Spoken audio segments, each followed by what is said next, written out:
Your ambition isn't fake. Your brain is just hijacked. And this is a massive problem. Every single day, you choose scrolling over studying, gaming over grinding, comfort over conquest. And if that's you, this might be the most important video you ever watch. Because you are not lazy.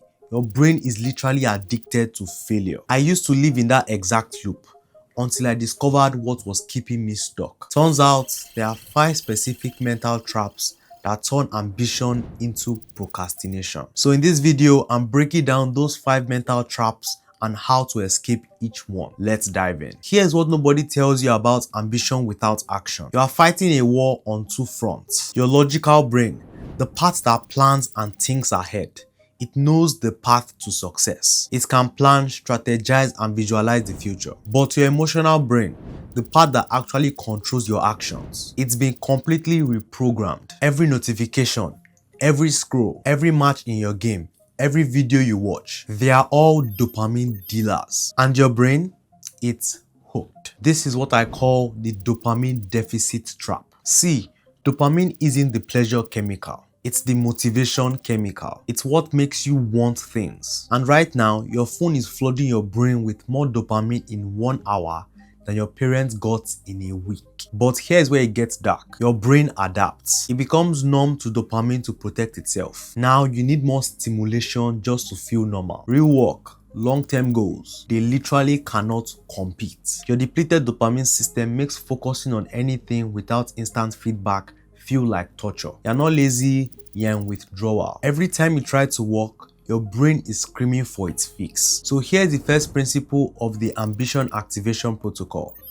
the morning firewall. For the first 90 minutes after waking, your dopamine sensitivity is the highest. This is your golden window. No phones, no screens, no artificial stimulation, nothing. Instead, you stack 3 specific activities. Physical activation could be 10 push-ups, cold water on your face, whatever gets your body moving. Then creation before consumption. Write, plan, or attack your hardest tasks while your brain is starving for dopamine. Finally, single tasking. One thing, full focus, no alternatives. This isn't about willpower, it's biology. When you deny easy dopamine, work starts releasing it instead. Within 7 days, your brain literally begins craving productive action. But fixing dopamine is useless if your identity is still wired for failure. Your brain has a fundamental rule that nobody talks about. Behavior must match identity. You can't sustainably act against who you believe you are. This is why willpower fails. You are literally fighting your own self-concept. Right now, you probably identify as someone who could be successful if I really tried. Does that sound familiar? This identity is psychological poison. It protects your ego but guarantees failure. Your brain won't let you fully commit. Why? Because trying and failing will shatter this comfortable illusion. Think about it. Every time you procrastinate, you are not being lazy. You are protecting the fantasy that you are capable of greatness. Actually trying would risk proving yourself wrong. This is called the identity action paradox, and it's why talented people stay mediocre. So here is principle 2. The evidence stack method. Stop trying to achieve big goals. Instead, collect tiny pieces of evidence for a new identity. Choose one keystone identity. I am someone who does the work. Not I will be successful. Not I want to be disciplined. Present tense. Process focused. Now stack evidence. Send 1 email. That's evidence. Read 5 pages. Evidence. Make your bed. Evidence. Say no to 1 distraction.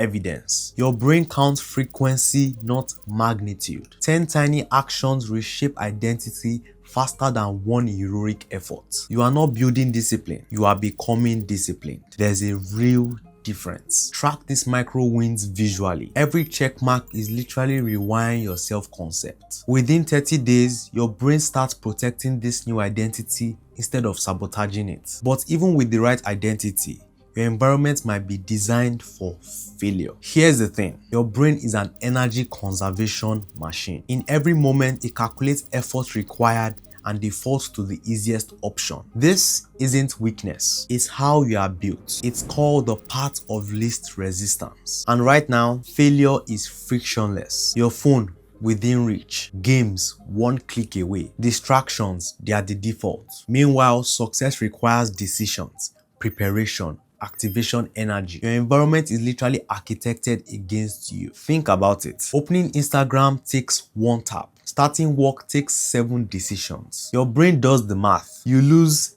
every single time. But here's what changes everything.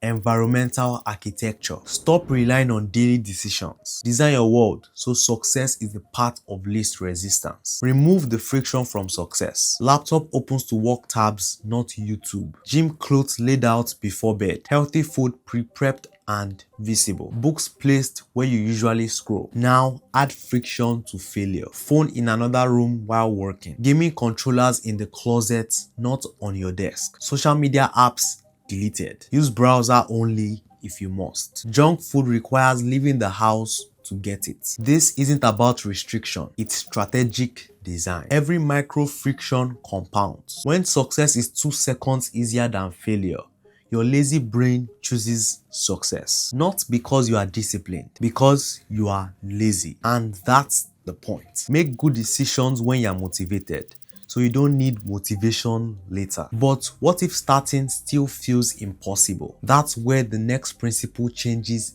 everything. Your ambitious brain sets massive standards. Work out for an hour, study for 3 hours, build a business. But your protective brain, it sees this as threats, too much effort, too much risk of failure. So it triggers procrastination as protection. This is the perfectionist paralysis loop. Listen, you are not scared of hard work. You are scared of not meeting your own expectations. So you don't start. Why? Because not starting preserves the illusion that you could succeed if you really tried. Starting risks reality, and reality might hurt. Here's principle 4. The 2-minute Trojan horse. Your brain can't fear what seems trivial. So start so small, it's embarrassing. Want to work out? Your daily minimum is putting on gym clothes. That's it. Want to build a business? Open a document and write 1 sentence. 1. Want to study? Read 1 paragraph.